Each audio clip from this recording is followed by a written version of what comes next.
안녕하십니까. 유스푼 변호사의 노재미유 시간입니다. 노재미유 재미는 없지만 이거라도 들어두면 유익한 법 시간입니다. 지난 부당이득 반환 청구와 관련해서 그때는 이제 법률상 원인 없이 법적 근거 없이 이 B가 이득을 취한 거에 대해서 말씀을 드렸고 법적 권한이 없다라는 의미가 무엇인지 말씀을 드렸고, 지금은 이제 과연 이득이란 무엇인가, 그 다음에 여기는 이제 손해가 있겠죠. 그래서 이 이득과 손해, 그러니까 조문상에 의하면 법률상 원인 없이 이 타인의 재산과 노무로 인하여 이렇게 적혀 있어요. 이걸 잘 읽어보면 그 재산과 노무로 B가 받은 거죠. 예를 들어서 이제 얘가 근거 없이 등기나 등록 명의를 가지고 있다든가, 그 다음에 물건 등 이제 법적 근거가 없어졌는데 건너간 물건이 있을 거 아닙니까? 그런 거라든지 받은 서비스라든지 뭐 이런 것들이 이득은 다 되는 겁니다. 이득은 소유권이 될 수도 있고 물건을 점유하면서 사용 수익하는 그런 이익도 될 수 있고, 그리고 본래 B가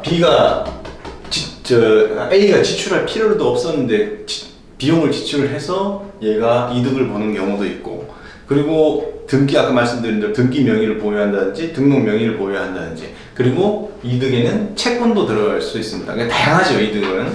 근데 이제 문제는 이게 이득을 본 만큼 손해가 발생을 해야 돼요. 손실이. 예? 얘가 이득 받는데 나한테 아무런 손실도 없다 하면 그건 부당이득이 아니지 않습니까? 나는 손해가 없었으니까. 이게 이제 얘는 이득 보고 얘는 손해 보고 인하여 그 인과관계가 있어야 되거든요. 그래서 그거는 통상적으로는 거의 다 인정이 됩니다. 특별한 케이스를 빼고는. 자, 그러면 이제 부당이득 사례를 조금 말씀을 드리면, 죄송합니다, 제가 노안이어서. 무효 또는 취소할 수 있는 임대차 계약인데 이제 취소가 되거나 무효가 돼서 임차인이 계속 써요. 그러면 그 사용 수익한 거 월 차임이나 치료 이런 것들이 부당이 될 수 있고, 그 다음에 무효 또는 취소할 수 있는 매매 계약인데 매수인이 지급했던 계약금이나 중도금 이런 거 이제 반환받아야 되잖아요. 그런 거 하고, 남의 땅에 무단으로 뭐 농작물을 심어가지고 경작한다든지, 농작물 자체는 경작자 소유지만 그 땅을 사용한 뭐 차임이나 지료 같은 거는 부당이득이 되는 거죠. 그 다음에 손실을 입은 A가 지출한 비용 뭐 이런 것들이 다 부당이득이 될 것이고, 그 손해와 이득 간에는 인과관계가 있어야 됩니다. 자, 그러면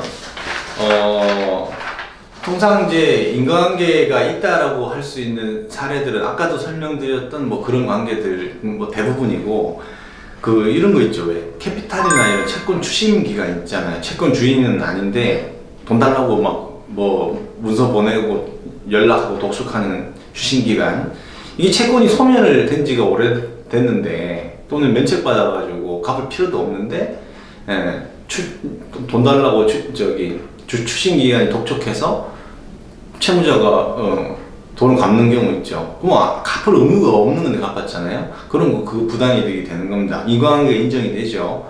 그 다음에 무단으로 타인 물건 사용했다. 그럼 내 땅도 아니고 내 건물도 아닌데 막 사용하면 그거는 그 지료나 차임 상담, 월세 상담 이런 것들은 다 부당이득이 되는 겁니다.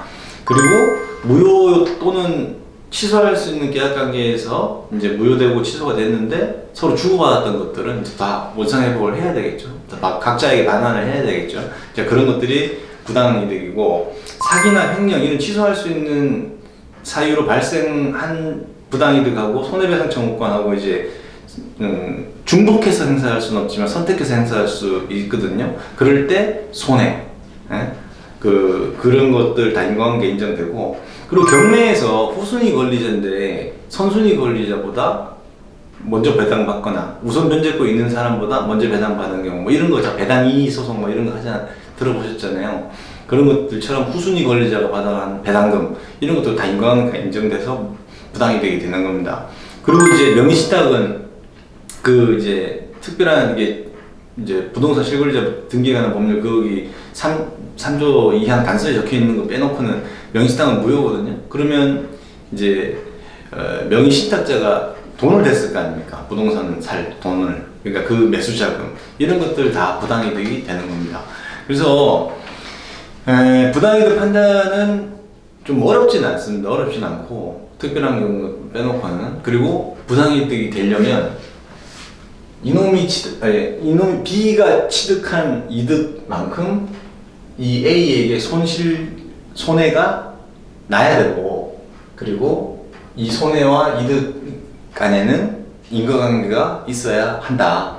그리고 청구할 때는 뭐 이제 계산을 해봐야 되겠죠. 종류별로, 부당이득이 종류별로, 이 비용인지 아니면 물건인지 등록인지 뭐 채권이면 채권 양도받아야 될 것이고 뭐 이런 것들이 있을 수 있겠죠. 그래서 바다는 이제 이득의 종류에 따라서 청구 형태가 조금 달라질 수는 있습니다.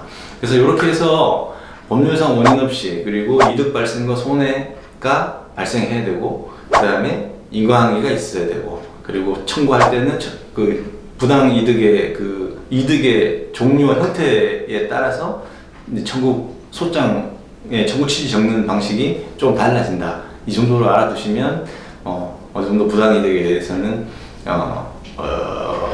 깊게는 아니어도 얕게는 이해하실 수 있었을 거라고 생각합니다.